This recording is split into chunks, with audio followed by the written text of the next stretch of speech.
In 1935, my Uncle Joe drove a Parmalee cab. It was a big checker cab, very big cab. And in the front, there was a place with straps where you could actually put your luggage on a big kind of running board. And he was the driver.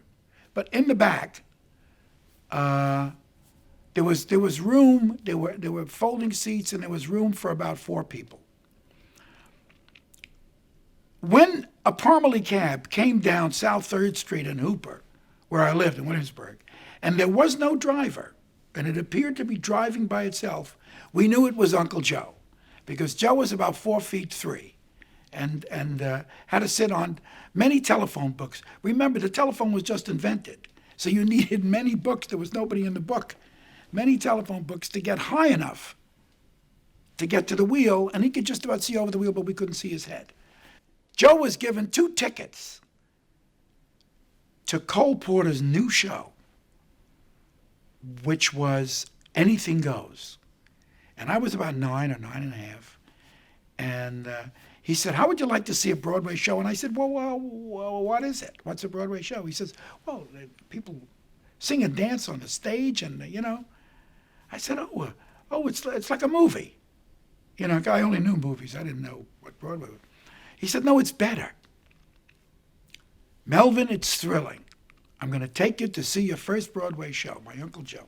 So he puts me in his cab in South 3rd and Hooper. I get in his cab. He says, "Lay down in the back," because I got the flag up. If they see a person in the back with the flag up, we're both arrested. We can't. It's illegal. So he doesn't throw the flag. He leaves the flag up. I'm on the bottom.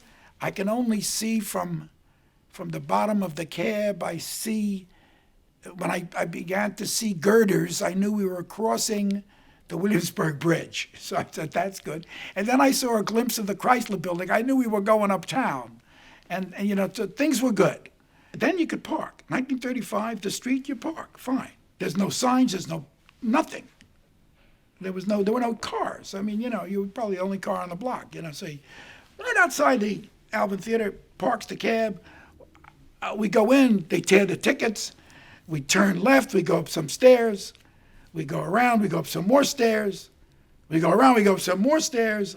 I'm beginning to find it hard to breathe. We are in the top of the Alvin, we're in the top last row of the Alvin Theater. They start to play.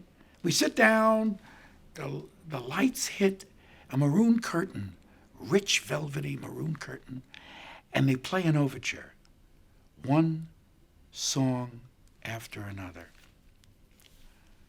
Anything Goes itself. Anything goes. And then, you're the top. You're the Coliseum. You're the top. You're the Louvre music. I mean, it's just one lyric, one song after another, and then all through the night, da, da, da. All these Russian Jewish melodies that came from Cole Porter was amazing. Anyway, I loved just one song after another. And then the curtain opened, and there was William Gaxton, and there was Ethel Merman.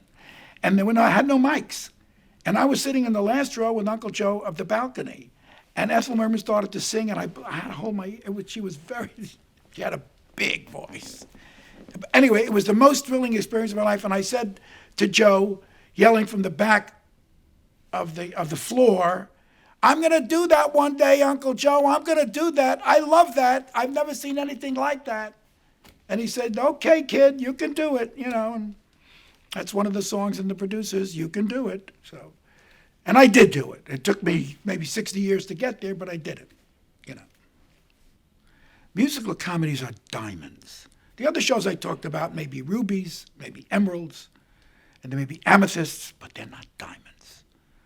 A musical comedy is so hard to do and so hard to get right that when you get A Bells A Ringing and you get an On the Way to the Forum, or you get Guys and Dolls, maybe the greatest musical comedy, you're getting a diamond. Because not only are you being touched by some of the emotion, but you're laughing your head off, and you're keeping time to the most wonderful music in the world. Look at the musical comedies we have exported. They say happiness, they say hope, They say esprit de corps. They say all the things. They say we're tough. They say we can survive. They say we're sharp. We're hip. We're America. And, it's the Broadway musical that is the most unique artistic event that distinguishes us from every other country in the world. Nobody can make a musical comedy like Americans. And, you ask George M. Cohan, Yankee Doodle Dandy, he'll tell you. And so I'm very proud to be part of it, even in a small way.